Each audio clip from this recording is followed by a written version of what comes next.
আসসালামু আলাইকুম, welcome back to my channel. আজ আবারও চলে এসেছি আপনাদের জন্য আরও একটা নতুন রেসিপি নিয়ে। আজ আপনাদেরকে একটা দারুণ রেসিপি বানিয়ে দেখাবো। তো চলুন রেসিপিটা শুরু করা যাক। তো এই রেসিপিটা বানানোর জন্য আমি এখানে ঢ্যাঁড়স নিয়ে নিয়েছি। এই কচি ঢ্যাঁড়স এবং মাছের ডিম দিয়ে আজকে দারুণ একটা রেসিপি আপনাদের সঙ্গে শেয়ার করতে চলেছি। তো তার জন্য মাছের ডিমও নিয়ে নিয়েছি। এবার মাছের ডিমটা লবণ এবং হলুদ দিয়ে সেদ্ধ করে নেব। তো ওই দিকে যতক্ষণ মাছের ডিমটা সেদ্ধ হচ্ছে, তো চলুন এইদিকে মেন রান্নাটা শুরু করা যাক। তো প্রথমে কড়ার মধ্যে তেল দিয়ে দিলাম। আমি এখানে সর্ষের তেল ইউজ করেছি। তো তেল গরম হয়ে গিয়েছে। এবার ওর মধ্যে ডুমো ডুমো করে কেটে রাখা আলুগুলো ভেজে নেব। লবণ এবং সামান্য পরিমাণে হলুদ দিয়ে হালকা লাল লাল করে ভেজে নিতে হবে। ঢ্যাঁড়স এবং মাছের ডিমের সঙ্গে আমি অল্প পরিমাণে আলুও দেব, সেই জন্য এখানে আলুগুলো প্রথমে ভেজে নিচ্ছি। তো আপনারা চাইলে আলুটা নাও দিতে পারেন, তবে আলু দিলে বেশ ভালোই লাগে। তো এদিকে হালকা লাল লাল করে আলুগুলো ভাজা হয়ে গিয়েছে, এবার তুলে নেব। ঢ্যাঁড়স এবং মাছের ডিম দিয়ে এই রেসিপিটা আপনারা বাড়িতে অবশ্যই ট্রাই করে দেখবেন। আশা করছি এই রেসিপিটাও আপনাদের খুব বেশি ভালো লাগবে। তো এদিকে তো আমার আলু ভাজা হয়ে গিয়েছে। এবার ওই কড়ার মধ্যে শুকনো লঙ্কা এবং জিরে ফোড়ন দিয়ে দেব। তারপরে পেঁয়াজ কুচি দিয়ে দেবো, বেশ অনেকটা পরিমাণে পেঁয়াজ কুচি দিয়ে দেবো। তো আমি এখানে বেশ অনেকটা পরিমাণে পেঁয়াজ কুচি দিয়ে দিয়েছি। এবার পেঁয়াজটা হালকা লাল লাল করে ভেজে নিতে হবে।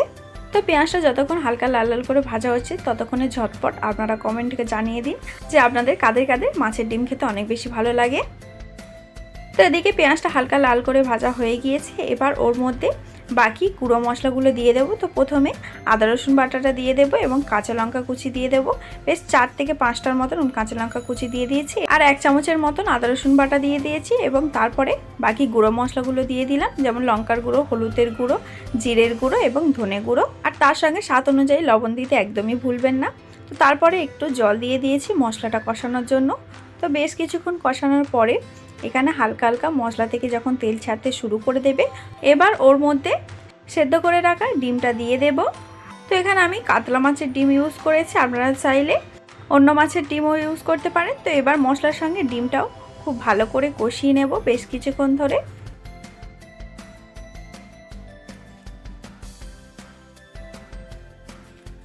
তো মশলার সঙ্গে ডিমটা কষিয়ে নিয়েছি। এবার ওর মধ্যে কেটে রাখা ঢ্যাঁড়সগুলো দিয়ে দেব। তো এখানে আমি ছোট ছোট করে কেটে নিয়েছিলাম। এবার ঢ্যাঁড়সটাও কষিয়ে নেব। এই মাছের ডিম দিয়ে ঢ্যাঁড়সের এই রেসিপিটা এতটা ভালো খেতে হয়, আপনারা না বাড়িতে বানিয়ে খেলে একদমই বুঝবেন না। তো অবশ্যই বাড়িতে ট্রাই করে জানাবেন যে আপনাদের কেমন লেগেছে।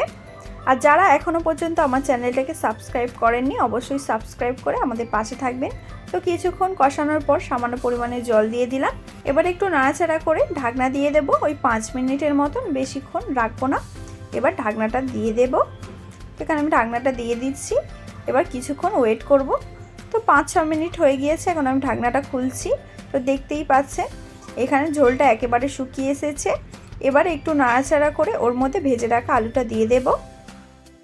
এবার আলুটাও একটু নাড়াচাড়া করে নেব ওই 1 থেকে 2 মিনিটের মতো। তারপরে ফাইনালি ঝোলের জন্য জলটা দিয়ে দেব। তো চলুন একেবারে একটু নাড়াচাড়া করে নিই, তারপরে ফিরছি। তো ভিডিওটা স্কিপ না করে পুরোটা দেখতে থাকুন। তো কিছুক্ষণ নাড়াচাড়া করে নিয়েছি। এবার ওর মধ্যে ফাইনালি ঝোলের জন্য জলটা দিয়ে দিচ্ছি। তো এবার ঢাকনা দিয়ে দেব তরকারিটা হওয়ার জন্য। তো বেশ কিছুক্ষণ হয়ে গিয়েছে। এখন আমি ঢাকনাটা খুলছি। তো এখানে অলমোস্ট তরকারিটা হয়ে গিয়েছে। এবার ওর মধ্যে ভাজা জিরের গুঁড়ো দিয়ে দিলাম।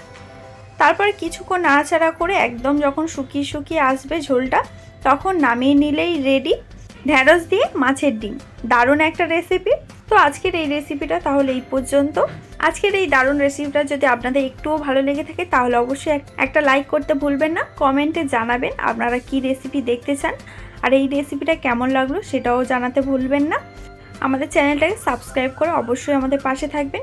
তো আজকের মতন এইটুকু। আবার দেখা হচ্ছে নেক্সট কোনো রেসিপির ভিডিও নিয়ে। আল্লাহ হাফেজ।